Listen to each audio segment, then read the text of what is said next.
स्वः तत्सवितुर्वरेण्यं भर्गो देवस्य धीमहि धियो यो नः प्रचोदयात्।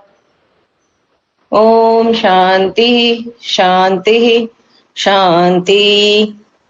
अपने हाथों को अच्छे से रगड़ लीजिए, गर्म कीजिए और अपनी आंखों पे लगाइए।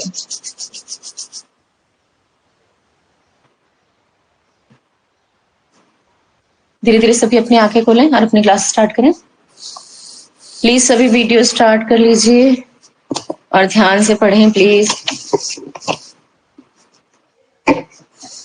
कल का किसी को कुछ पूछना हो तो बता दीजिए, नहीं तो स्टार्ट करते क्लास हम। ठीक है, स्टार्ट कर रहे हैं। आज हम पढ़ेंगे प्राकृतिक चिकित्सा के मूलभूत सिद्धांत। जो भी हमारी प्राकृतिक चिकित्सा हम करते हैं, जिससे बीमारियों का इलाज करते हैं या स्वस्थ रहने की कोशिश करते हैं, उसका प्राकृतिक चिकित्सा का मूलभूत सिद्धांत क्या है, हम उसके ऊपर बात करेंगे आज। प्राकृतिक चिकित्सा के मूलभूत सिद्धांत निम्नलिखित हैं। सभी रोग, उनके कारण और उनकी चिकित्सा एक है। चोट चपेट और वातावरण जन्य परिस्थितियों को छोड़कर अन्य सभी रोगों का मूलभूत कारण एक ही है और इनका इलाज भी एक ही है। शरीर में विजातीय पदार्थों के संग्रह से ही रोग उत्पन्न होते हैं और शरीर से उनका निष्कासन ही चिकित्सा है। प्राकृतिक चिकित्सा में हम ये कहते हैं कि एक ही रीजन है जिसके कारण कि हम बीमार हो रहे हैं। उसका कारण है, अगर कोई चोट लग जाती है या जैसे एक्सीडेंटल कॉज हो गया, कोई गिर गया पड़ गया या कहीं से किसी कुछ एक्सीडेंट हो गया या कोई प्राकृतिक आपदा आ गई, उसको छोड़ करके हमारे बीमार होने का सिर्फ एक ही रीजन है कि हमारे शरीर के अंदर जो फ्री रेडिकल्स इकट्ठे हो रहे हैं या विजातीय पदार्थ इकट्ठे हो रहे हैं, टॉक्सिन्स इकट्ठे हो गए हैं बॉडी के अंदर आके, तो वो टॉक्सिन्स ही हमें बीमार करते हैं। ठीक है, और उसका इलाज भी एक ही है कि उनको शरीर से बाहर निकाल दो और आप स्वस्थ हो जाएंगे। सेकंड है, रोग का मुख्य कारण जीवाणु नहीं है। जीवाणु शरीर में जीवनी शक्ति के ह्रास आदि के कारण विजातीय पदार्थों के जमाव के पश्चात तब आक्रमण कर पाते हैं जब शरीर में उनके रहने और पनपने लायक अनुकूल वातावरण हो जाता है। अतः मूल कारण विजातीय पदार्थ है, जीवाणु नहीं। जीवाणु द्वितीय कारण है। तो इसको अपन ऐसे समझ सकते हैं, कोरोना का एग्जाम्पल लेते हैं अपन। इसमें क्या है, आपने देखा होगा कोविड के अंदर कोरोना के तो कीटाणु हर जगह फैल रहे थे। एयर में ही कोरोना आ गया था लास्ट में, तो कि पूरे हवा के अंदर कोरोना का संक्रमण फैल चुका था। पर क्या सभी उससे संक्रमित थे? क्या सभी को कोरोना हुआ?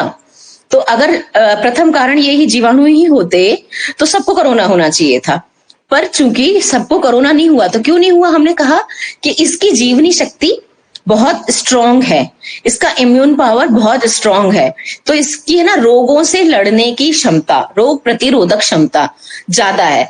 तो वो उसने जीवाणु से लड़ाई करी, उनको खत्म कर दिया और उसके शरीर के अंदर टॉक्सिन्स इकट्ठे नहीं थे, तो उसकी जीवनी शक्ति अधिक थी। जिसके शरीर के अंदर टॉक्सिन्स ज्यादा इकट्ठे हो जाएंगे, विजातीय पदार्थ ज्यादा इकट्ठे हो जाएंगे, उसकी बॉडी की जो इम्यूनिटी पावर है वो कम हो जाएगी और छोटी से छोटी बीमारी भी उसको आक्रामक रूप पे आकर के उसके ऊपर इफेक्ट करेगी।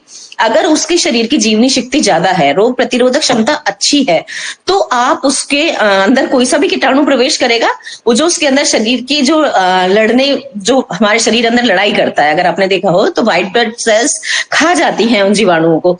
तो अगर आपके अंदर रोग प्रतिरोधक क्षमता है तो वो वहां लड़ाई करेंगे, वो खत्म हो जाएगा।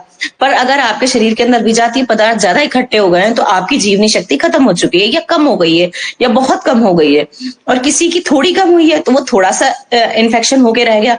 जैसे कोविड में क्या हुआ, कोरोना के अंदर किसी को ऐसा कोरोना हुआ, छींक खांसी जुकाम हुआ, 1-2 दिन बुखार आया, ठीक हो गया। किसी को ऐसा हुआ कि घर के अंदर ही 14 दिन क्वारंटाइन किया, 14-15 दिन बुखार आया, थोड़ा हाथ पैर टूटे, बुखार आता रहा, खांसी जुकाम हल्का रहा, पर उन्होंने दवाइयां ली, वो जल्दी से ठीक हो गए।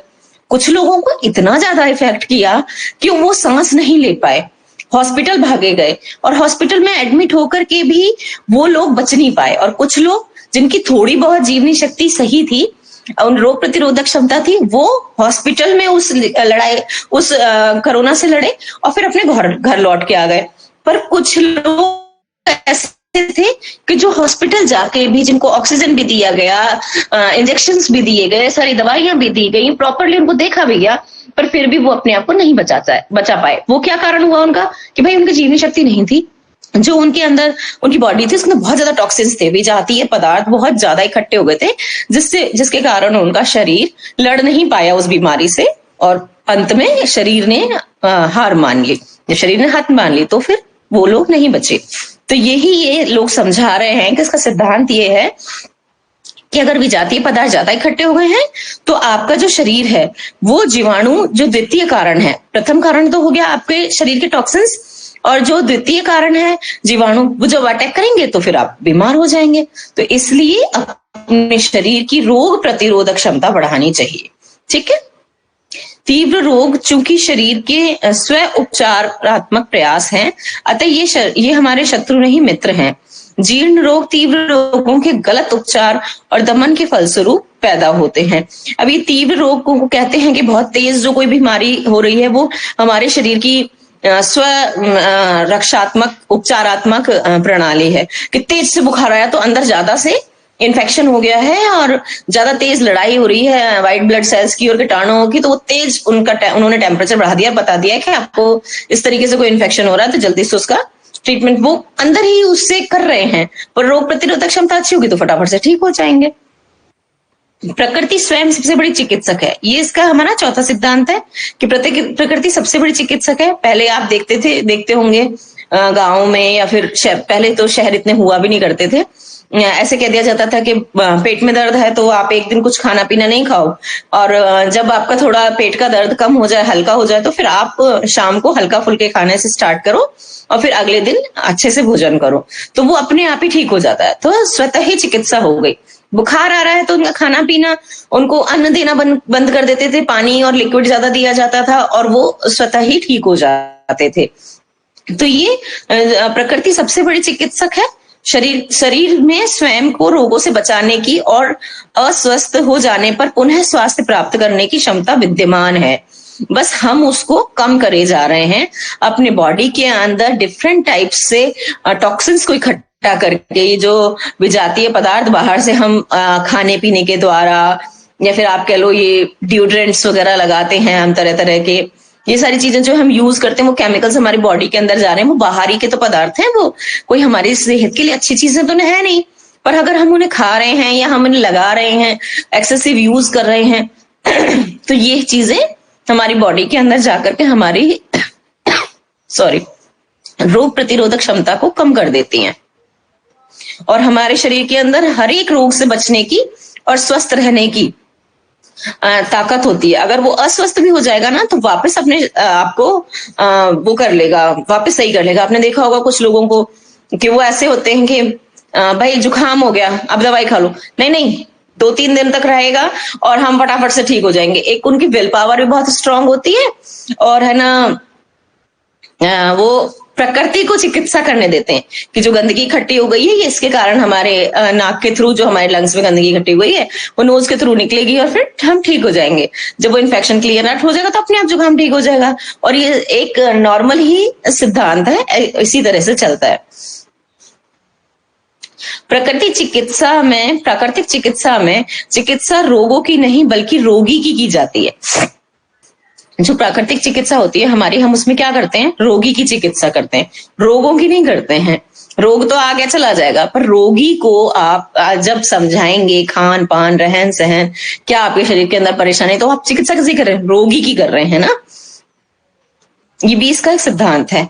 प्राकृतिक चिकित्सा में रोग निदान सरलता से संभव है, बड़े आसानी से इसमें किसी भी रोग का निदान हो जाता है प्राकृतिक चिकित्सा में, बशर्ते कि आप सारे नियमों का और इसके मूलभूत सिद्धांतों का पालन करें। किसी आडंबर की आवश्यकता नहीं पड़ती है। उपचार से पूर्व रोगी के निदान के लिए लंबा इंतजार भी नहीं करना पड़ता है। जीर्ण रोग से ग्रस्त रोगियों को भी प्राकृतिक चिकित्सा में सफलतापूर्वक और अपेक्षाकृत कम अवधि में इलाज हो जाता है। ठीक है, बहुत टाइम कम लगता है और सफल होते हैं इनके जो ट्रीटमेंट्स होते हैं। प्राकृतिक चिकित्सा से दबे रोग भी उभर कर ठीक हो जाते हैं।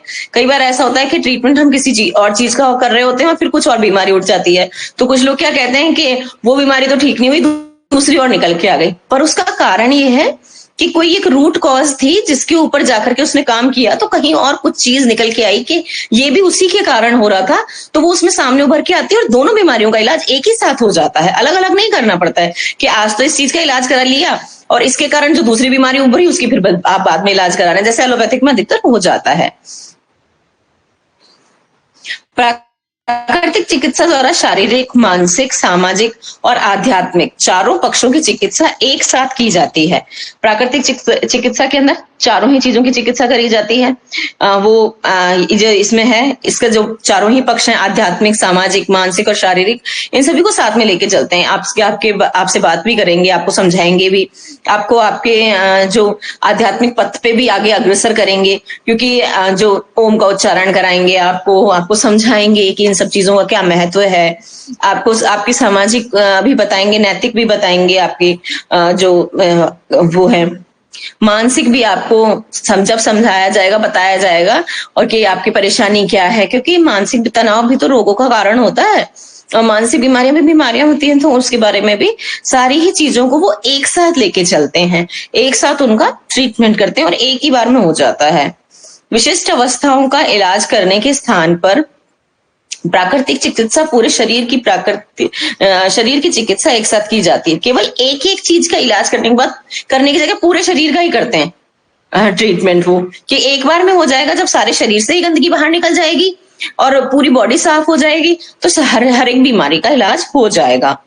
इस तरीके से ट्रीटमेंट किया जाता है। प्राकृतिक चिकित्सा में औषधियों का कोई प्रयोग नहीं होता है, किसी भी तरीके की कोई दवाई यूज नहीं करी जाती है, बस केवल उनके आहार ही उनकी औषधि होती है। गांधी जी के अनुसार राम नाम सबसे बड़ी प्राकृतिक चिकित्सा है, अर्थात अपनी आस्था के अनुसार प्रार्थना करना चिकित्सा का एक आवश्यक अंग है। ये तो आयुर्वेदिक में भी और नेचुरोपैथिक में भी, दोनों में ही ये बात है कि आप राम नाम लेंगे या किसी भी धर्म को आप जहां मानते हैं तो आप अपने प्रार्थना करेंगे तो प्रार्थना से कोई भी रोग बहुत जल्दी ठीक हो जाता है। ये भी प्राकृतिक चिकित्सा का एक मूलभूत सिद्धांत है, राम नाम का जप या प्रार्थना करना। इसके ऊपर मैंने आपको पहले बताया भी था कि एम्स में इसके ऊपर एक वो किया गया था, एक्सपेरिमेंट किया गया था और वो सफल हुआ था। ठीक है, आगे हम चलते हैं। शारीरिक, मानसिक एवं आध्यात्मिक स्वास्थ्य का विकास। शारीरिक स्वास्थ्य पे आते हैं हम। सबसे पहले अपनी जीवनचर्या तय करें। ठीक है, जीवनचर्या। हालांकि हमारे पेशेवर जीवन में काफी अड़चने आती हैं, अड़चने आ गई हैं और हम में से अधिकांश लोग घरों से काम कर रहे हैं और इसके बावजूद जरूरी है कि हम अपने लिए एक रूटीन तय करें और उस समय पर कायम रहें।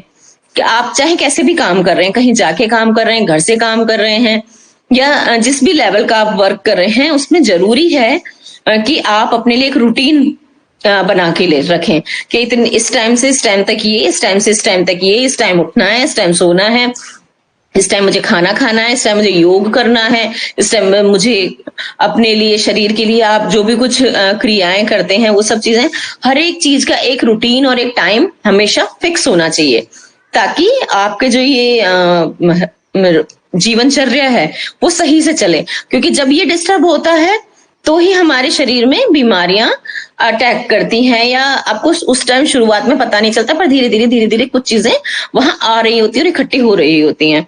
दिनचर्या सुनिश्चित हो तो इससे तनाव घटता है, एक तो स्ट्रेस कम हो जाता है, टेंशन नहीं रहती है कि ये काम कैसे करना है, ये काम कैसे करना। अगर आपने कोई रूटीन नहीं बनाया और आप है ना बेवजह ही जैसे मर्जी उस तरीके से काम कर रहे हो, किसी काम को इतनी देर कर रहे हो, किसी को उतनी देर कर रहे हो, ज्यादा टाइम लगा रहे हैं अगर आप किसी काम में, तो आगे क्या होगा कि आप है ना जो लास्ट टाइम आपके पास बचेगा तो आप एकदम घबरा जाओगे और टेंशन आपको क्रिएट हो जाएगी, मतलब तनाव हो जाएगा।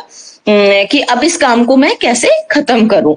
तो वो तनाव नहीं रहेगा अगर आपने रूटीन अपना कुछ बना लिया तो, दिनचर्या अगर आपने सुनिश्चित कर ली तो। और मानसिक स्वास्थ्य भी बेहतर रहेगा। जब टेंशन नहीं होगी तो मानसिक स्वास्थ्य तो बेहतर रहेगा ही।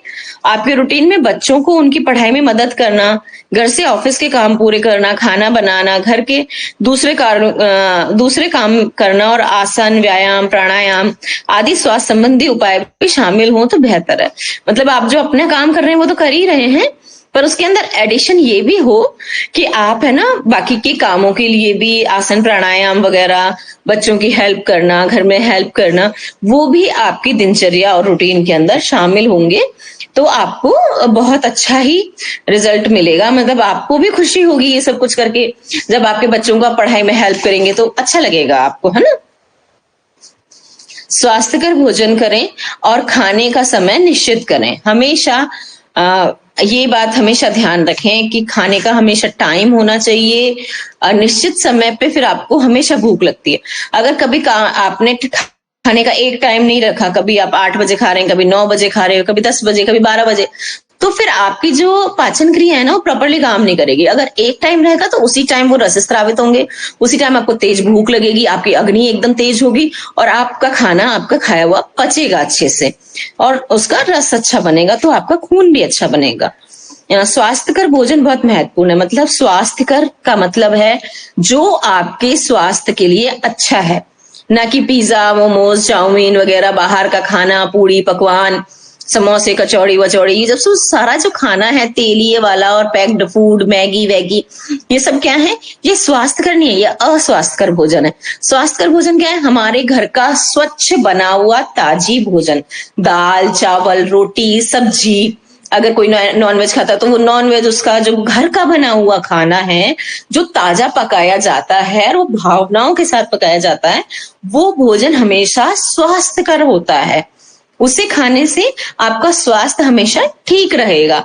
और हम क्या करते हैं घर में, हमेशा ऐसा नहीं होता कि एक ही जैसा खाना बनता है, थोड़ा चेंजेस हो गए, अलग अलग सब्जियां, अलग अलग दालें, कभी चावल, कभी खिचड़ी, दलिया, हलवा, मतलब अच्छे स्वास्थ्यकर और रुचिकर भोजन बनता है और वो ही खाना हमारे स्वास्थ्य के लिए बेहतरीन होता है। चीनी युक्त पेय पदार्थों के बजाय अधिक से अधिक पानी का सेवन करें। चीनी युक्त पेय पदार्थों में आपका कोको कोला वगैरह, ये जो सारे ड्रिंक हैं, पेप्सी वेप्सी, ड्यू व्यू, ये सब क्या है, शुगर कंटेंट ड्रिंक्स हैं। ये इनमें कुछ नहीं होता। आप बाजार से जो रियल जूस वूस भी लाते हैं ना, तो आप उसमें पीछे पढ़ के देखो, 8% 9% भी उसके अंदर जूस का फ्रूट का पार्ट नहीं होता है। तो आप पी क्या रहे हो, पानी, पेस्टिसाइड मिला हुआ, केमिकल मिला हुआ पानी, जो उस पानी को सड़ने नहीं दे रहा, उसके अंदर थोड़ा सा पार्ट ऑफ जूस और उसके अंदर चीनी। तो उसको पीने से क्या फायदा है। फल तोड़ के खा लो, फल खाइए, फल को काट के खाओ, फल का जूस बना के खाओ, फल का कुछ भी किसी भी तरीके से फल यूज करो। बेहतर है कि उस जूस और उस इन पेप्सी कोला वगैरह को पीने से इन सब चीजों को पिया जाए। घर की नींबू की शिकंजी पी जाए, छाछ पी लीजिए, लस्सी पी लीजिए मीठे में अगर आपको पीना है तो, और नारियल पानी ले लीजिए, किसी भी फल का रस घर पे आप बना सकते हैं वो ले लीजिए, वो आपके स्वास्थ्य के लिए हितकर है, ठीक है, स्वास्थ्यकर है। और अपने भोजन में सोडियम और नमक का उपयोग घटाएं, जितना हो सके उतना कम से कम नमक का उपयोग करें, क्योंकि बहुत ज्यादा तेज नमक कई तरीके की बीमारियों को पैदा करता है, उसे बीपी वगैरह हाई हो जाता है, बहुत नुकसान करता है। भोजन कम घी, तेल या बटर में पकाएं। कम घी और या तेल में ही भोजन बनाना चाहिए। बहुत ज्यादा जैसे ऊपर तैरता हुआ जो आप देखते होंगे होटलों वगैरह में खाना बनता है, तो वो कैसा होता है, उसमें तेल तेल तैरता रहता है और उसी को ज्यादा कलर वलर देके ऑयल तैरा के दिखा देते हैं कि बहुत अच्छा बनाया गया। नहीं, कम तेल के अंदर जो तेल ऊपर नहीं आता है वो खाना ही अच्छा खाना है, कम तेल वाला खाना, कम तेल या घी वाला खाना।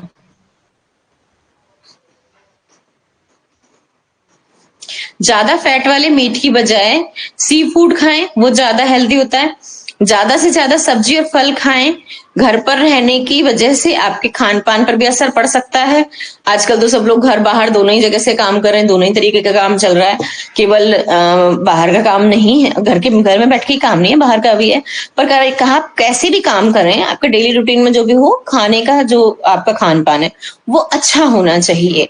शोध बताते हैं कि अनियमित और असमय भोजन करने से आपके स्वास्थ्य पर नकारात्मक प्रभाव पड़ सकता है। तो मैंने बताया आपको कि क्या नकारात्मक प्रभाव पड़ेगा, कि आप अगर बिना टाइम के खाना खा रहे हैं, आपको पचेगा नहीं, या फिर आपकी जो भूख है वो भी डिस्टर्ब हो जाएगी, कि कभी लगेगी कभी नहीं लगेगी। उस टाइम पे लग रही थी, फिर 2 घंटे बाद तो आपकी भूख खत्म हो गई। फिर आपको जलन, एसिडिटी और जो गैस, खट्टी डकार वगैरह होती हैं, पेट में जलन, ये सब कुछ होनी चालू हो जाएगी। तो आपके शरीर पे नेगेटिव प्रभाव पड़ा ना, नकारात्मक असर। घर पर रहते हुए आपको सलाह दी जाती है कि अपने भोजन की नियमितता बनाए रखें, कि आप कहीं भी रहें, कैसे भी रहें, घर बाहर, पर अपने खाने को नियमित रूप से खाएं और बनाएं। ठीक है। नींद पूरी करें। अब अगला टॉपिक है कि हमारे को स्वस्थ रहने के लिए क्या करना है। शारीरिक स्वास्थ्य के लिए अपनी नींद को पूरी करना बहुत ज्यादा जरूरी है। जो अच्छी गाढ़ी नींद होती है वो स्वास्थ्य की पहचान होती है। नियमित रूप से आप जितना सोते थे उससे जरूर पूरा करने की कोशिश करें, क्योंकि पर्याप्त नींद बहुत जरूरी होती है। तो नियमित रूप से जितना सोते हो आप, हमेशा से 6 घंटे, 7 घंटे, कुछ लोग 5 घंटे सोते हैं, पर 8, 9 घंटे, 10 घंटे, 12 घंटे नहीं सोना चाहिए। कि ज्यादा से ज्यादा 7 घंटे की नींद पर्याप्त होती है हमारे शरीर के लिए। और बहुत सारे लोग तो 5 घंटे में भी अपनी नींद को पूरा कर लेते हैं, और बहुत अच्छी गहरी नींद सोते हैं तो 5 घंटे में भी वो स्फूर्ति से जग पाते हैं। और उनका एक रूटीन होता है कि बस इतनी बजे सोना है और इतनी बजे जगना है, तो अपने आप नींद खुल जाती है। हर रोज के लिए सोने का एक सामान्य समय और उठने का एक समय तय करें। यही मैंने अभी आपको बताया कि सही टाइम तय कर लो कि आपको किस टाइम सोना है। अगर आपको 10 बजे सोना है तो आप डेली 10 बजे सो। अगर आपको 11 बजे सोना है तो 11 ही बजे सो। और सुबह अगर आपने 5 बजे का टाइम फिक्स करा, 5 बजे उठिए। 4 बजे का फिक्स करा, 4 बजे उठिए। हमेशा जब सही टाइम पे सोएंगे, एक ही टाइम पे और एक ही टाइम पे उठेंगे, तो आपके शरीर को हैबिट बन जाएगी, एक आदत पड़ जाएगी कि आपने कोई अलार्म नहीं लगाया, आपको किसी ने जगाया नहीं है, फिर भी आप अपने आप जग जाएंगे। आपकी बॉडी के अंदर एक अलार्म फिक्स हो जाएगा अपने आप। नेचुरल अलार्म बोलते हैं इसको। नेचुरली फिक्स हो जाता है हमारी बॉडी के अंदर। और है ना, जैविक घड़ी क्योंकि होती है हमारी बॉडी में, वो सब जानती है कि कब रात हुई, कब दिन हुआ, तो उसमें ये फिक्स हो जाता है, उसकी आदत बन जाती है, अपने आप जग जाता है वो। इससे आप बेहतर रूप से नींद पूरी कर पाएंगे और सुबह उठते हुए तरोताजा महसूस कर पाएंगे। बताया था मैंने आपको कि आप फिक्स आपकी वो रहेगी तो आप अच्छी नींद पूरी कर पाएंगे और एकदम से तरोताजा महसूस करेंगे। साक्ष्य बताते हैं कि जो लोग नींद पूरी नहीं करते, उनको ज्यादा मानसिक और शारीरिक समस्याएं होती हैं। तो ये तो मैंने आपको पहले भी बताया था कि ये तो हमने पहले ही कर रखा है एक्सपेरिमेंट। हम सभी जानते हैं कि अगर नींद पूरी नहीं हुई तो मानसिक रूप से और शारीरिक रूप से समस्याएं होती ही हैं हमको। नींद की कमी से आपकी मौजूदा मानसिक और शारीरिक स्वास्थ्य समस्याएं भी बढ़ जाएंगी। और आप अगर रात को पर्याप्त वयस्क को 7 से 9 घंटे की नींद पूरी नहीं करते हैं, तो आपको इसे सीखने की क्षमता, आपकी स्मृति, मूड, हृदय का स्वास्थ्य सही नहीं रहेगा। और आप अगर पूरी करते हैं, पर्याप्त नींद लेते हैं, तो आपकी ये सारी चीजें ही बेहतर रहेंगी और साथ ही रोग प्रतिरोधक क्षमता भी बेहतरीन रहेगी। तो अगर आपको अपनी रोग प्रतिरोधक क्षमता भी बढ़ानी है तो भी आपको पूरी नींद लेना जरूरी है। ठीक है। और एक ही टाइम पे सोना और एक ही टाइम पे जगना भी इसके लिए बहुत ही जरूरी होता है। व्यायाम पे आते हैं हम। इन दिनों आप घर में हैं, लेकिन हमें हमेशा सक्रिय व्यायाम करते रहना चाहिए।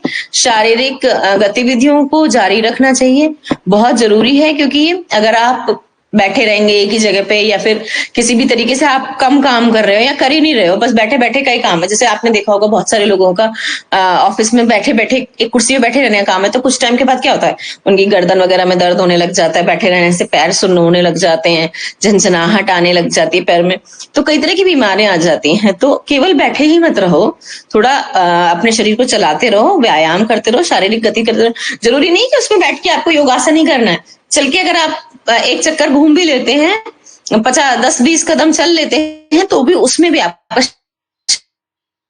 शरीर एक गतिविधि हो गई, चलिए आपका शरीर मतलब बैठा नहीं है, सुषुप्त नहीं पड़ा है, तो बस बैठे बैठे ही वो काम हो रहा है। व्यायाम और योग से भी आपका शारीरिक और मानसिक स्वास्थ्य दोनों बेहतर होता है। तो जब आप दिनचर्या अपनी बनाएंगे तो उसके अंदर क्या है कि टाइम से जगना, स्वास्थ्य भोजन करना और व्यायाम करना। अब ये तीसरी चीज आ गई। तो इसमें क्या होगा कि इससे आपका मानसिक और शारीरिक स्वास्थ्य बढ़िया रहेगा। जब आप एक अपनी दिनचर्या बना लेंगे तो उसमें योग व्यायाम को भी ऐड कर लीजिएगा, ताकि आपकी जो रोग प्रतिरोधक क्षमता है वो अच्छी रहे और आप किसी भी बीमारी से आराम से लड़ सको। अगर आपके इलाके में कोई प्रतिबंध नहीं है तो आप बाहर निकल के टहलें, घूमें, और बाहर जाने कि अगर आपका मन नहीं है तो व्यायाम अपने घर पे ही करो। अंदर भी बैठ के आप योग व्यायाम कर सकते हैं, उसमें कोई परेशानी नहीं है।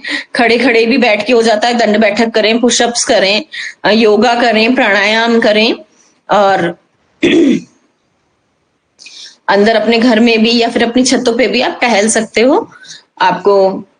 आपको उसके अंदर वेट लिफ्टिंग जो बोलते हैं, व्यायाम उठाने में, जैसे वजन को उठाने वाली जो कुछ एक्सरसाइज हैं जिनसे मसल्स को स्ट्रेंथ मिलती है, आपकी जो मसल्स होती हैं वो मजबूत होती हैं, आप वो वाले व्यायाम भी कर सकते हैं। और योग को अपने लाइफ के अंदर जब आप ऐड कर लेते हो तो स्वस्थ रहते हो। बहुत सारी बीमारियां तो योगा करने से पहले से ही भाग जाती हैं, ठीक है, आती नहीं, और कुछ जो छोटी छोटी होती हैं वो खत्म ही हो जाती हैं, आप उसको ट्रीटमेंट कर सकते हैं। बहुत से लोग इन दिनों घरों से, दफ्तर में काम कर रहे हैं, सदस्य ऐसा कर रहा है तो अपने कुछ नुस्खे अपना सकता है। बस आप, ये उन लोगों के लिए है जैसे कि आप घर में रह के काम कर रहे हैं तो, और कोई आपके घर का भी दूसरा कर रहा है तो आप उस तरह से उत्पादकता बढ़ा सकते हैं। घर और दफ्तर में काम कर रहे हैं, सारे परिवार के सदस्य मिलके भी कुछ कर सकते हैं साथ में, ठीक है। घर के अंदर ही एक कार्यस्थल बना लो। अगर आप घर में रह के कर रहे हो तो एक प्रॉपर आपकी जगह हो जाएगी, तो आपकी एक दिनचर्या बन जाएगी। चहल पहल करें, चलें इधर उधर, थोड़ा बहुत घूमे फिरे, उठकर खड़े हों, इससे मेटाबॉलिज्म ठीक रहेगा आपका। और स्ट्रेचिंग कर लें खड़े होकर के। काम के अतिरिक्त भी समय उपलब्ध रखें, कि जरूरी नहीं कि आप हर समय काम ही करते रहें। थोड़ा सा अपने आप को टाइम भी दें, अपने शरीर को, अपने फैमिली को, अपने बच्चों को, अपने माता पिता को, अपने बड़ों को, अपने बराबर वालों को, सबको भी थोड़ा समय देना ही चाहिए। अकेले अकेले ये नहीं है कि आप बस केवल काम ही कर रहे हैं और कुछ नहीं। सामाजिक होना भी बहुत जरूरी है आपको, और अपने परिवार वगैरह वाले जो हैं, आपके घर वाले हैं, उनके प्रति भी आपकी एक बनती है जिम्मेदारी, उसको भी पूरा करना बहुत ज्यादा जरूरी है, ठीक है। आगे बढ़ते हैं। नई हॉबी आजमाएं।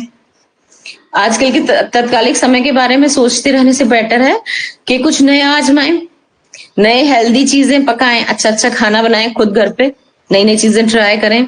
तनाव घटाने के लिए, रचनात्मकता बढ़ाए रखने के लिए, चिंता और अवसाद को दूर करने के लिए अब बुजुर्गों में स्मृति में बनाए रखना प्रभावी पाया गया है। कि आप दूसरों, अपने बड़े बूढ़ों की कहानी, किस्से अगर आप याद करते हैं, अपने बच्चों को सुनाते हैं, बताते हैं, तो आप खुद भी टेंशन फ्री रहते हैं, बच्चों तक भी वो चीजें पहुंचती हैं, और ये अच्छा है। सकारात्मक मानसिक स्वास्थ्य तब आवश्यकता होता है जब हमें कठिन निर्णय लेने पड़ते हैं। आपका जो सकारात्मक मानसिक स्वास्थ्य है तभी उस टाइम ज्यादा जरूरी होता है। अगर आप सही रूप से मानसिक तौर पे स्वस्थ हैं तो आप एकदम सही निर्णय लेंगे, और नहीं तो आप है ना निर्णय लेने में सक्षम नहीं होंगे। आप उस लेवल का निर्णय नहीं ले पाएंगे जो आपको लेना चाहिए और जो आपके लिए एकदम अनुकूल है, आपके लिए सही है। तनावपूर्ण स्थितियों से निपटना पड़ता है और हमें अपने आसपास के अन्य लोगों के साथ भी बातचीत करनी चाहिए। यह समग्र स्वास्थ्य के लिए महत्वपूर्ण भूमिका निभाता है। तो सभी के लिए महत्वपूर्ण है इसकी भूमिका, इसीलिए हम सब इस बीमारी से दूर रखने के और स्वास्थ्य की जागरूकता फैलाए रखने के लिए इसके बारे में जानना जरूरी है। मानसिक स्थिरता और स्वास्थ्य को नकारात्मक रूप से प्रभावित करने वाले कारक हैं। मानसिक स्थिरता और स्वास्थ्य को जो कारक हैं वो हम आगे पढ़ रहे हैं, ठीक है, जो हमारे मानसिक स्वास्थ्य को और स्थिरता को नकारात्मक रूप से प्रभावित करते हैं। पिछला आघात, दुर्व्यवहार या उपेक्षा, कोई भी पीछे ऐसा ट्रॉमा हुआ हो, कोई ऐसा इंसिडेंस हुआ हो जिससे कि हमारे मन पे बहुत ज्यादा आघात लगा है और बहुत ज्यादा हमें तकलीफ हुई है, वो, या किसी ने हमारे साथ बहुत दुर्व्यवहार किया है। हम अच्छे की अपेक्षा सभी से रखते हैं, सब एक दूसरे से रखते हैं, पर कोई किसी के साथ बहुत ज्यादा जब बुरा व्यवहार कर जाता है तो वो मन के अंदर अंतर मन तक बैठ जाता है, और वो है ना हम भुलाए से नहीं भूल पाते। ये भी मानसिक अस्थिरता का कारण है। या किसी ने आपकी बहुत ज्यादा उपेक्षा कर दी, कि आपको बिल्कुल ही कंसिडर ही नहीं किया कि आप कहीं पे हो भी या आप कोई हो, तो वो भी आपको बहुत ज्यादा दुख पहुंचाता है।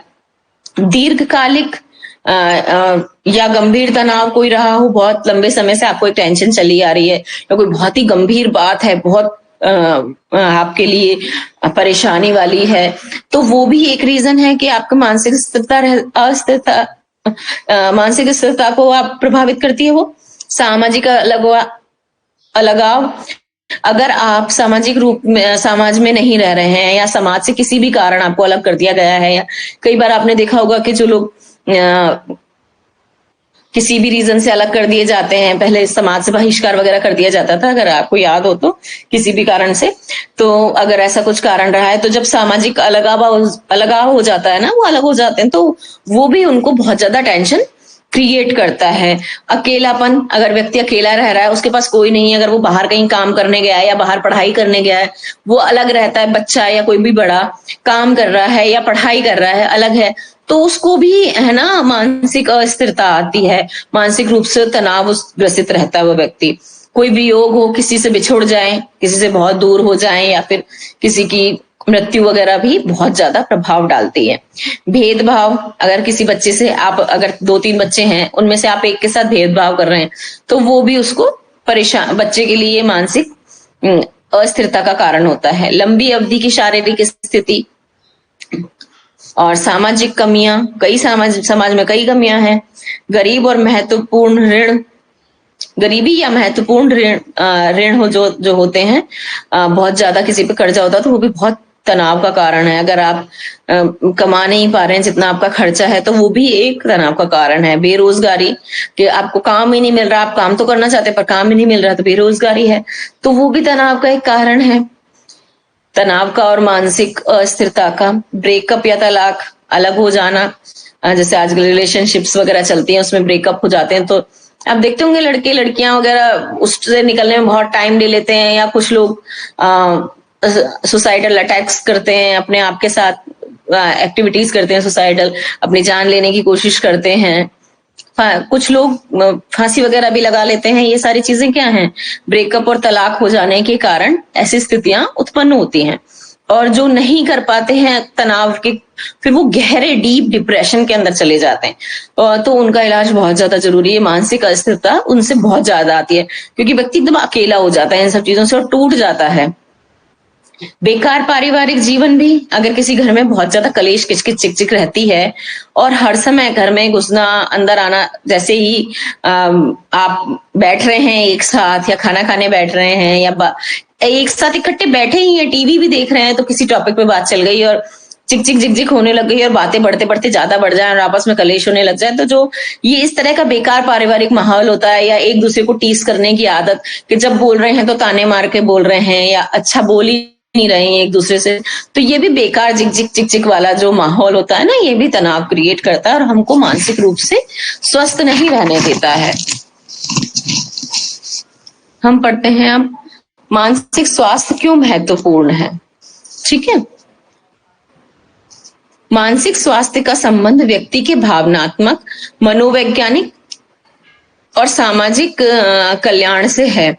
यह अधिक महत्वपूर्ण है क्योंकि यह हमारे जीवन के हर पहलू को प्रभावित करता है और मानसिक स्वास्थ्य की स्थिति हम जो कुछ भी करते हैं, सोचते हैं या कहते हैं, उसे प्रभावित करता है। मानसिक स्वास्थ्य का संबंध व्यक्ति के भावनात्मक, कि ये सीधे इमोशंस के कारण ही होता है, और मनोवैज्ञानिक और सामाजिक कल्याण से भी इसका लेना देना है कि इमोशन, क्योंकि आप अकेले तो रहते नहीं, हम सब एक समाज के अंदर रहते हैं। अब समाज में कैसे क्या चल रहा है, अगर एक व्यक्ति प्रभावित तो उसके आसपास रहने वाले लोग भी प्रभावित होते ही हैं, या उनसे वो प्रभावित होता है, सभी एक दूसरे से प्रभावित रहते हैं। ये स्वास्थ्य अधिक महत्वपूर्ण है। यह अधिक महत्वपूर्ण है क्योंकि ये हमारे जीवन के हर पहलू को प्रभावित करता है। मानसिक स्वास्थ्य इसलिए ज्यादा है क्योंकि एक बीमारी तो आई और चली गई, मानसिक स्वास्थ्य क्या है, ये पूरी आपकी लाइफ को खराब कर सकता है अगर आप मानसिक रूप से स्वस्थ नहीं है तो, और आपके आसपास के भी लोगों की लाइफ को प्रभावित करता ही करता है। मानसिक स्वास्थ्य की स्थिति हम जो कुछ भी करते हैं या सोचते हैं, कैसे कहते हैं, उसे प्रभावित करता ही है। ठीक है, इसके बारे में मैं पहले भी बहुत समझा चुकी हूँ, आपको कुछ पूछना हो तो फिर पूछ लीजिएगा। मानसिक और शारीरिक तंदुरुस्ती सामान्य तंदुरुस्ती के समान ही एक महत्वपूर्ण घटक है। वैसे पहले तो मानसिक स्वास्थ्य को स्वास्थ्य की श्रेणी में ही नहीं लिया जाता था, बट आजकल बहुत कंसिडर किया जाता है कि हाँ, मानसिक स्वास्थ्य की बहुत ज्यादा उपयोगिता है। जो हमारे पहले ऋषि मुनि थे वो मानसिक स्वास्थ्य को बहुत ज्यादा मानते थे। बीच में एक ऐसा एरा आया कि मानसिक स्वास्थ्य को कुछ समझा ही नहीं जाने लगा, मतलब इमोशंस, हमारा जो भावनात्मक पहलू है उसको बिल्कुल नगण्य ही कर दिया गया। बट जब देखा और हर जगह देखा गया कि मानसिक स्वास्थ्य का कितना ज्यादा ये हमारे जो शरीर है, हमारी बॉडी है, हमारा समाज है, उन सब के लिए उपयोगिता कितनी है, तब जाकर के इसको एक कंसिडरेशन मिला कि हाँ, मानसिक स्वास्थ्य भी और उसके ऊपर जानकारी सभी लोगों को होना बहुत ज्यादा जरूरी है कि ये सब चीजें क्या हैं। ये बहुत महत्वपूर्ण है कि आप केवल शारीरिक रूप से ही स्वस्थ ना हो, आप मानसिक रूप से भी स्वस्थ हो। उदाहरण के लिए अवसाद विशेष रूप से कई शारीरिक स्वास्थ्य समस्याओं को बढ़ाता है। जैसे किसी को भी अवसाद होता है, डिप्रेशन वगैरह होता है, तो उसकी जो स्वास्थ्य संबंधी समस्याएं जो होती हैं वो बढ़ती ही हैं। दिल की जो बीमारी है और देखिए शुगर है, जो डायबिटीज है, वो सब क्या होती है, टेंशन के कारण होती है। टेंशन, स्ट्रेस, एंजाइटी, डिप्रेशन, ये सब एक दूसरे से को रिलेटेड है ना, और उन्हीं से ये सब चीजें होती है। जैसे स्ट्रोक, आपने सुना होगा, किसी को कोई एक ऐसी बात उसने सुनी, जैसे किसी, आप एक एग्जांपल ले लीजिए, किसी की मृत्यु हुई और किसी ने सुना एकदम से और वो उसको सहन नहीं कर पाया, भावनात्मक रूप से वो इतना कमजोर था कि वो ये इस बात को सहन नहीं कर पाया और उसे एकदम से स्ट्रोक पड़ गया। तो वो क्या है, वीक था और इमोशनली वीक रहा था, मानसिक स्वास्थ्य उसका ठीक नहीं था और वो उस चीज को सहन नहीं कर पाया, उस तनाव को उसको बर्दाश्त नहीं कर पाया और उसको स्ट्रोक पड़ गया। तो ये क्या है, जो अवसाद वगैरह आदि जो कई मानसिक बीमारियां क्या करती हैं, हमें शारीरिक रूप से भी हमें नुकसान ही पहुंचाती हैं। वो शारीरिक रूप से भी हमें बीमारियां देती ही देती हैं। आपका पेट खराब होगा, जिसको बहुत ज्यादा टेंशन रहती है, उसका पेट खराब हो जाएगा। उसको खाने में आप देखेंगे तो उसका इनडाइजेशन होगा, खाना हजम नहीं होगा, भूख कम लगेगी, गैस एसिडिटी उसको हमेशा रहेगी, उसका जो मेटाबॉलिज्म है वो डिस्टर्ब रहेगा। इसी तरह कई पुरानी मानसिक बीमारियां जोखिम को बढ़ा सकती हैं। इसीलिए मानसिक जो पुरानी बीमारियां जोखिम को बढ़ा ही देती है हमारी बॉडी के। सकारात्मक मानसिक फिटनेस बनाए रखने के लिए से उत्पादकता बढ़ती है और हमारी आत्म छवि में वृद्धि हो सकती है और हमारे प्रियजनों के साथ संबंध में सुधार हो सकता है। अगर आप मानसिक रूप से फिट हैं, सकारात्मक हैं, आपके आपकी जो भावनाएं, थॉट्स हैं वो पॉजिटिव हैं, आप अच्छा ही, मतलब किसी भी चीज के बारे में बहुत नेगेटिवली नहीं जाते। हाँ, कुछ ऐसा सुना से ठीक है, उसको सही तरह से समझा और उसको जाने दिया और उसको हर समय सोचा करके अपने आप को एक टेंशन नहीं दी कि आपका दिमाग उसी चीज को सोचता जा रहा है। उस बात को आपने निकाला। अगर आप उस तरीके से स्वस्थ हैं तो आपकी उत्पादकता बढ़ सकती है, मतलब आप अच्छे से काम कर पाएंगे, कंसंट्रेशन अगर आपकी होगी प्रॉपरली तो, और अगर नहीं होगी तो आप अच्छे से काम नहीं कर पाएंगे। उत्पादकता बढ़ती है उससे। हमारी आत्म छवि में भी आपका कॉन्फिडेंस बढ़ेगा। अगर आप पॉजिटिव व्यक्ति हैं तो कहते हैं ना कि पॉजिटिव इंसान बहुत ही ज्यादा कॉन्फिडेंट होता है। तो कॉन्फिडेंट कौन होगा? जो पॉजिटिव होगा, जिसके अंदर होप होगी, जिसके अंदर आशाएं होंगी कि हाँ, ये काम हम कर सकते हैं, ये चीज हो सकती है। तो जो हम क्या कहते हैं, पॉजिटिव रहिए, पॉजिटिव थॉट्स लाइए, अच्छी अच्छी बातें सोचिए, अच्छे अच्छे विचार रखिए, तो उनका आत्मविश्वास बढ़ता है। वो बहुत ही आत्मविश्वासी लोग होते हैं जो कि पॉजिटिव सोचते हैं और उनकी छवि में भी वृद्धि होती है। आत्मविश्वास बढ़ेगा तो छवि तो आपकी बढ़ेगी, आपकी जो आत्म छवि है उसमें वृद्धि होगी और प्रियजनों के साथ संबंधों में सुधार हो सकता है, नहीं होता ही है। क्योंकि जब आप कॉन्फिडेंट होते हैं, आप मुस्कुराने वाले होते हैं, आप पॉजिटिव होते हैं, आप सबसे हंस के बात करते हैं और आपकी छोटी छोटी समस्याओं को हंस के टाल देते हैं, बातों बातों में उनका सॉल्यूशन निकाल लेते हैं, तो आप कैसे हुए? एक पॉजिटिव होपफुल पर्सन हुए। आपके अंदर कॉन्फिडेंस है, आपकी जो आत्म छवि है बहुत अच्छी है, तो जो आपके आसपास के लोगों से रिश्ते होंगे वो अच्छे होंगे। मतलब अपनी फैमिली में, अपने रिलेशन में, आप बाहर कहीं आते जाते हैं, बैठते हैं, वहां आपके रिश्ते अच्छे होंगे। क्योंकि जब आप इस तरीके के व्यक्ति हैं तो डेफिनेटली आपका जो छवि है उसमें बढ़िया सुधार रहेगा। ठीक है, आगे बढ़ते हैं हम। एक अच्छी मानसिक फिटनेस के लिए निम्नलिखित फायदे हैं, यह इसमें मदद करता है। पढ़ते हैं हम कौन कौन से हैं। हमारा हौसला बढ़ाते हैं, हमारा कम करना चिंता कम करनी चाहिए, तो सभी को बार बार बताती हूँ मैं। आंतरिक शांति की भावना को बढ़ाना। देखिए, अगर हमारे चिंता करने से कुछ सही हो सकता है तो बढ़िया है। जब हमारी चिंता करने से कुछ ऐसा सही नहीं होगा, उसका सॉल्यूशन निकालने से सारी चीजें सही होने वाली, तो हम क्यों अत्यधिक चिंता करें? तो चिंता नहीं करें, कम करें। और अपनी आंतरिक शांति आपकी तभी बढ़ेगी जब आप शांत मन से किसी भी चीज का सोल्यूशन निकालेंगे। विचार की स्पष्टता, आपको पता है कि जो आपका विचार है वो सचमुच में क्या है और आप क्या कहना चाहते हैं और क्या समझ रहे हैं, उसको सही से समझें। हमारी बातचीत में सुधार, बातचीत मैंने बताया ना कि जो हंस के बात करता है और बढ़िया तरह से अपनी बात सही तरीके से रखता है, वो ये अच्छे पॉजिटिव लोगों की पहचान होती है। हमारे आत्मसम्मान का बढ़ाना, हालांकि मानसिक तंदुरुस्ती एक ऐसी चीज नहीं है कि जिसमें हम एक बार निपट लें और फिर उसे भूल जाएं। जीवन भर ही हमारे साथ रहता है, हमें सुधार के लिए लगातार प्रयास करने होंगे। और नीचे मानसिक फिटनेस को बढ़ाने के कुछ तरीके दिए गए। देखो ऐसा है कि ऐसा नहीं है कि कोई एक बार तनाव में या डिप्रेशन वगैरह में अवसाद में चला गया है तो जीवन भर, अगर उससे निकल गया तो जीवन भर उसे दोबारा नहीं होगा। देखो ये तो संसार है, जीवन है, इसमें उतार चढ़ाव आते ही रहेंगे, जिंदगी में अच्छा बुरा टाइम आता ही रहेगा। आप परेशान भी होंगे, कभी आप खुश भी होंगे, कभी दुख भी आएगा, कभी सुख भी आएगा, कभी आपको अपने किसी प्रिय को खोना भी पड़ेगा, और कभी आप एक नए परिवार में, अपने परिवार में एक नए व्यक्ति का स्वागत कर रहे होंगे, कोई बच्चा आ रहा होगा, कोई बहू आ रही होगी, कोई दामाद आ रहा होगा। तो ये सब क्या है, खुशी और दुख का माहौल, अच्छा और बुरा का माहौल। कभी नौकरी छूट सकती है, कभी लग सकती है, कभी इंक्रीमेंट्स हो सकता है, कभी आपका ट्रांसफर भी हो सकता है। तो इन सब चीजों से प्रभावित हुए बिना आप जब इनको अपने जीवन में समझ पाए और इन सब चीजों से, देखिए प्रभावित नहीं होंगे ये तो मैं नहीं कहूंगी, प्रभावित तो होते ही हैं, पर उससे उसको पॉजिटिवली लेके जाएं, है ना। उसको नेगेटिवली जब हम नहीं लेके जाएंगे तो ये हमारे लिए अच्छा काम करेगा और आप जीवन भर, है ना, प्रसन्नता से रह सकते हैं कि हाँ ठीक है, हुआ तो बहुत अच्छी बात है, नहीं हुआ तो कोई बात नहीं है। और कोई जाता है तो दुख होता है, पर ठीक है, हमने चाहा ट्रांसफर यहाँ हो, नहीं हुआ, कहीं दूर हो गया, हमें अलग रहना पड़ेगा, पर उसके लिए हम दुख मनाएं तो उससे अच्छा है कि हम सोचे क्या पता ही हमारे लिए कोई नई अपॉर्चुनिटी लेके आया है, हमें कुछ ज्यादा अच्छा मिलने वाला है। तो इस तरीके से अपने आप को पॉजिटिव वे में लेकर के हम चलें। आइए देखते हैं तरीके क्या क्या हैं। व्यक्तिगत या पारिवारिक बंधन बनाए रखना, ये तो होना ही चाहिए बिल्कुल। और सामाजिक स्थितियों में काम करें, ये भी हमारी जरूरत है बिल्कुल हमारी। शारीरिक रूप से सक्रिय होना, आप शारीरिक रूप से सक्रिय रहिए, योग करिए, एक्सरसाइज करिए। कुछ नहीं कर सकते हैं तो थोड़ा टहल ही लीजिए, चहलकदमी तो जरूर ही करनी चाहिए कि थोड़ा धीरे धीरे धीरे धीरे। कोई बीमार व्यक्ति भी होता है तो उससे हम कहते हैं कि धीरे धीरे चलो, पर चलो, तो उससे क्या होगा, मेटाबॉलिज्म सही रहता है। दूसरों की मदद करिए, क्योंकि उससे ज्यादा खुशी किसी चीज में नहीं मिलती है। आपको अपना एक सेटिस्फेक्शन मिलता है, आपको एक आत्मसंतुष्टि मिलती है कि हाँ मैंने किसी की हेल्प करी। अगर आप किसी चिड़िया को भी पानी पिला दोगे ना, आपने पानी भर के रखा और 2-4 चिड़िया आके उसमें पानी पी, तो आप बड़े खुश होकर उसके देखोगे कि अरे वाह, या आज देखो मैंने पानी रखा और इतनी सारी चिड़ियाओं ने आके इसमें पानी पिया, एक चिड़िया तो उसके अंदर नहा के भी गई, तो वो खुशी दे गई। आपने क्या किया, छोटी सी मदद करी, बहुत बड़ा कोई काम नहीं किया, पर ऐसी छोटी छोटी सी मदद उन छोटे छोटे जीवों के लिए बहुत बड़ी होती है और हमारे लिए वो आत्मसंतुष्टि और हमें खुशी देके जाती है। तो मदद करना सीखिए।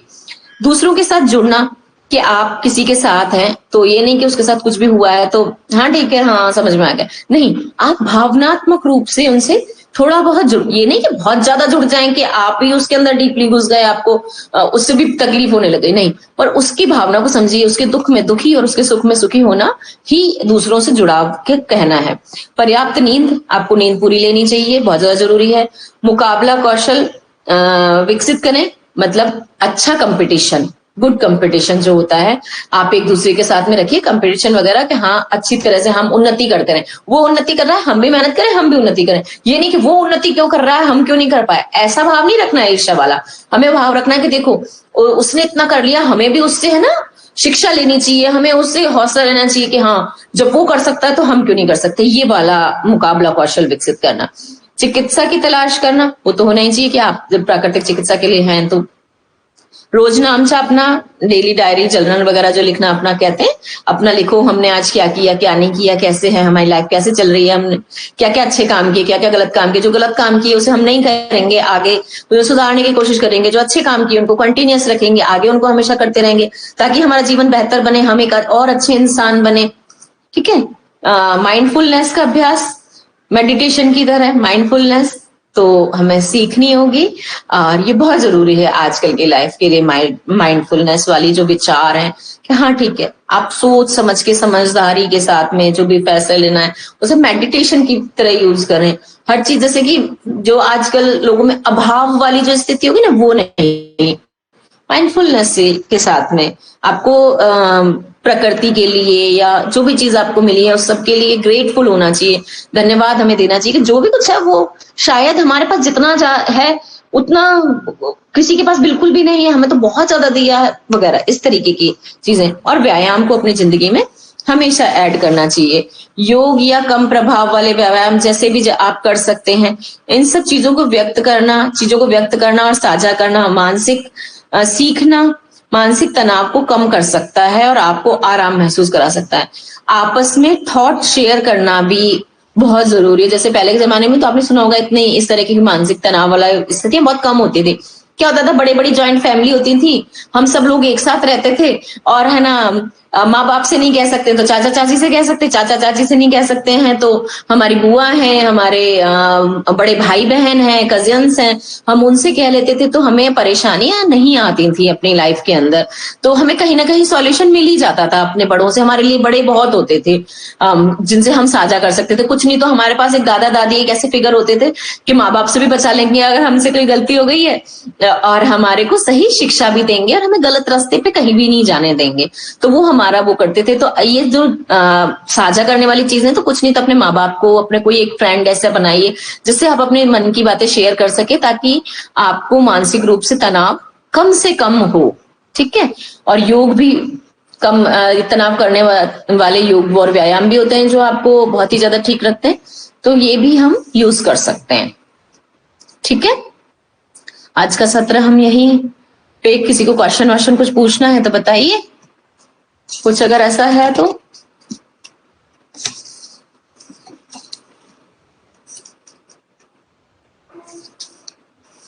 ठीक है, फिर करें हम इसको क्लोज आज। ठीक है, चलिए हेमंत जी करवा दीजिए शांति पाठ। कल मिलते हैं, कल देखते हैं शायद क्लास है तो, नहीं तो मंडे को मिलते हैं। जी मैम जी। सभी हमारा गर्दन सीधी करेंगे, आंखें बंद, मन सहज शांत भाव से एकाग्रचित होते हुए ओम सर्वे भवन्तु सुखिनः सर्वे सन्तु निरामयाः सर्वे भद्राणि पश्यन्तु मा कश्चित् ओम शांति शांति शांति। सभी का बहुत बहुत धन्यवाद। ओम मैम जी नमस्ते। नमस्कार सभी को, मिलते हैं अगले सत्र में। ठीक है।